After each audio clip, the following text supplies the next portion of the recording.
Montana Television Network. Montana This Morning continues on Montana's News Leader. President Trump conceded it looks as though journalist Jamal Khashoggi is dead. I'm Laura Podesta. I'll tell you what the president is threatening if it's proven the Saudis murdered Khashoggi.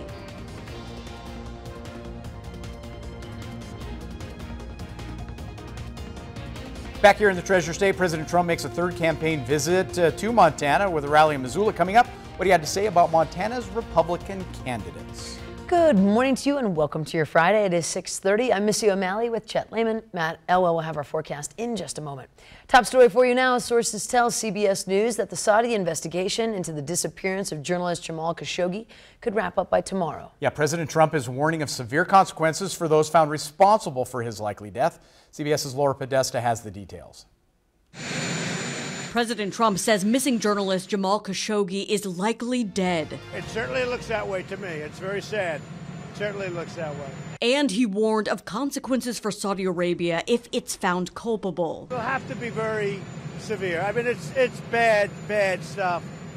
But we'll see what happens. Saudi Arabia and Turkey are both investigating Khashoggi's disappearance. The Washington Post journalist was last seen entering the Saudi consulate in Istanbul on October 2nd.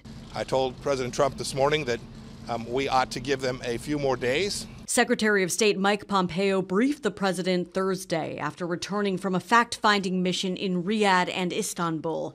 Sources tell CBS News nobody in the U.S. government has seen or heard the recordings Turkish officials claimed to have proving Khashoggi was murdered. Pompeo urged the president to wait for the results of the investigations. When we see that, we'll get a chance to determine, all of us will get a chance to make a determination with respect to the credibility and the work that went into that. There are now reports Saudi Arabia may ultimately blame a high-level intel official for Khashoggi's death.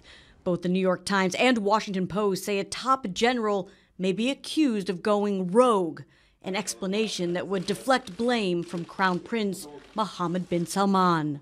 Laura Podesta, CBS News. Now, yesterday, the Committee to Protect Journalists, Amnesty International, Human Rights Watch, and Reporters Without Borders all called on Turkey to ask the United Nations to launch its own investigation. They say the UN involvement is the best guarantee against a Saudi whitewash.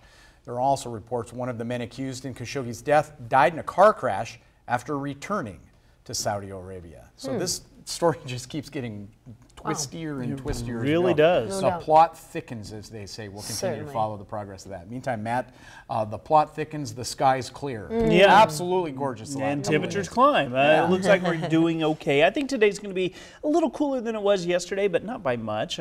Nothing that's really going to be earth-shattering there.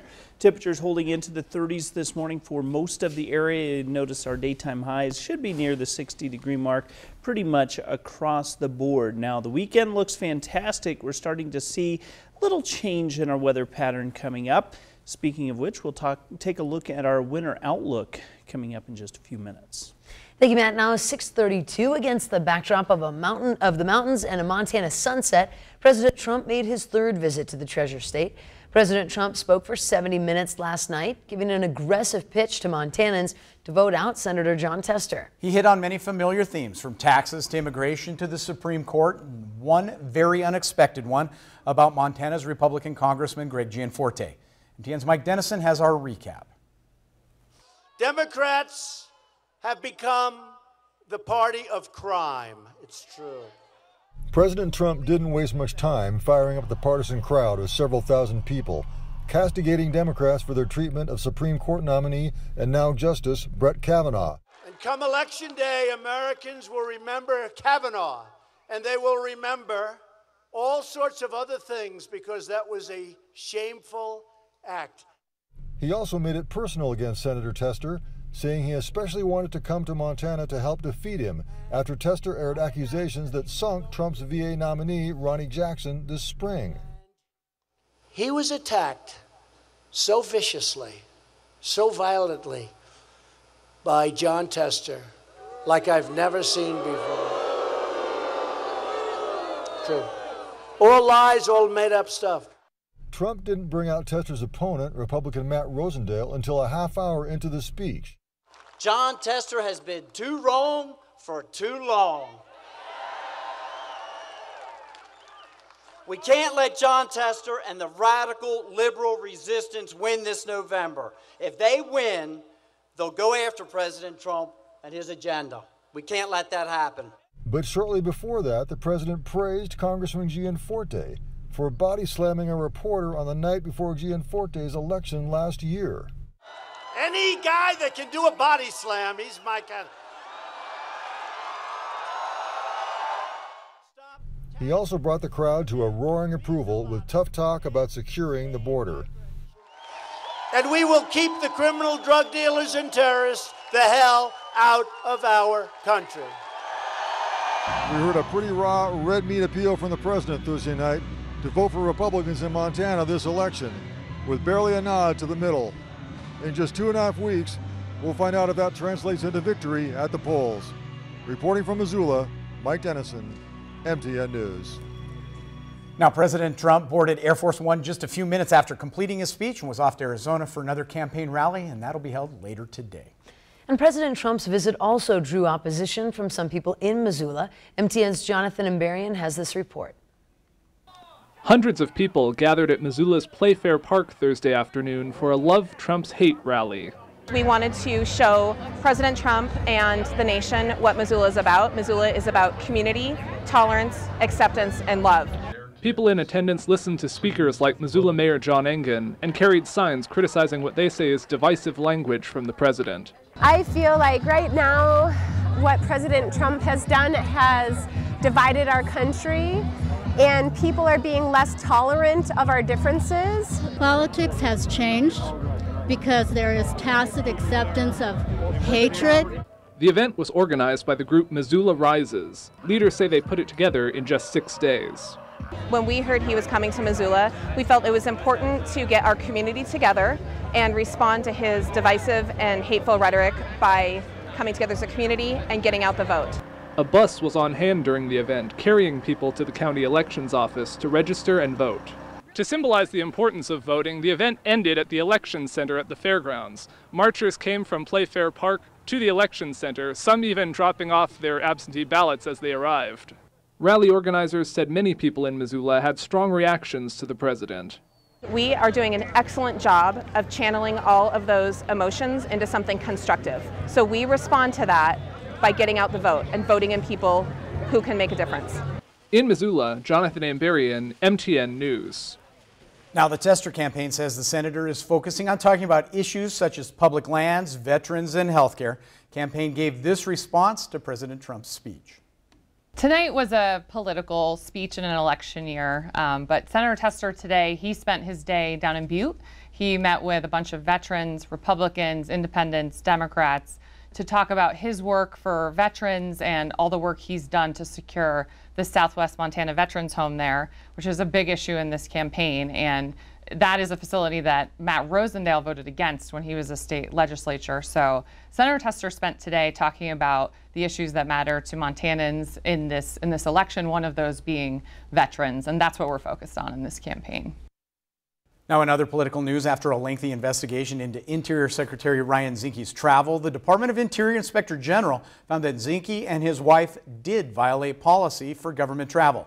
The investigation found the secretary broke agency policy when his wife Lola traveled with him in federal vehicles. The report also said Zinke considered trying to get around agency rules by making her a volunteer at the agency. This would have allowed her to travel for free with him on the taxpayer's dime. However, Secretary Zinke denies this claim and says the report says Zinke's reimbursed the government for Lola Zinke's travel when required. In other news, a Montana woman thought she found a way to make some extra money on the side, but what she actually found was a scam. In this week's Fraud Watch, she shares her story with MTN's Jacob Fewer as a warning for others. When Samara Sam Penarts checked her phone one day, there was a text message from a local number. It offered her something that, as a part-time Uber driver, she found enticing. Budweiser, she thought, was offering a free car wrap, essentially a mobile advertisement that Penarts could use to supplement her income. I've seen breweries around town have car wraps. I've seen beer companies. Again, nothing, no red flags, no concerns. Wanting to learn more, she sent the anonymous number her name and mailing address. A while later, a letter arrived at the mailbox. There was no foreign stamps or anything that would set off any bells or whistles, any concern. Inside the envelope, a cashier's check and a letter. The check marked for almost $2,000. It looked real. The letter, however, didn't. The letter looked like something that someone would type up if they were practicing typing. She called Budweiser directly, who confirmed her suspicions. And she said, please throw it away, tear it up, it's not from us. The Office of Consumer Protection investigates scams exactly like this. Investigator Marcus Meyer even produces for me a stack of fake checks that they've collected over the years and now use to train people to spot a scam. Usually, Meyer says the scam comes after an unknowing victim deposits a fake check, and then the scammers say that it was for more than they had originally intended. The victim will deposit the check and then will be asked to wire the over amount to the scammer. Later, the bank determines that the check is fake and the victim loses the money that they send. For Pennart, she's glad she spotted the warning signs before it was too late, and she encourages others to come forward to share their stories to raise awareness. And say, this happened to me, I'm a little embarrassed that I let it get as far as I did, but it does happen to all of us. In Helena, Jacob Fuhrer, MTN News.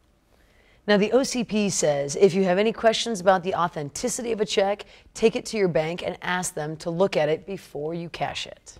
Good idea. Some good tips there. If it's too good to be true, it's too good to be true. Is. Yes. Time for a quick break. In a moment, we continue with our chief political reporter, Mike Dennison's coverage on the Senate race and where the candidates stand on immigration. But first, we're going to check in with Gayle King to see what's coming up at 7 o'clock on CBS This Morning.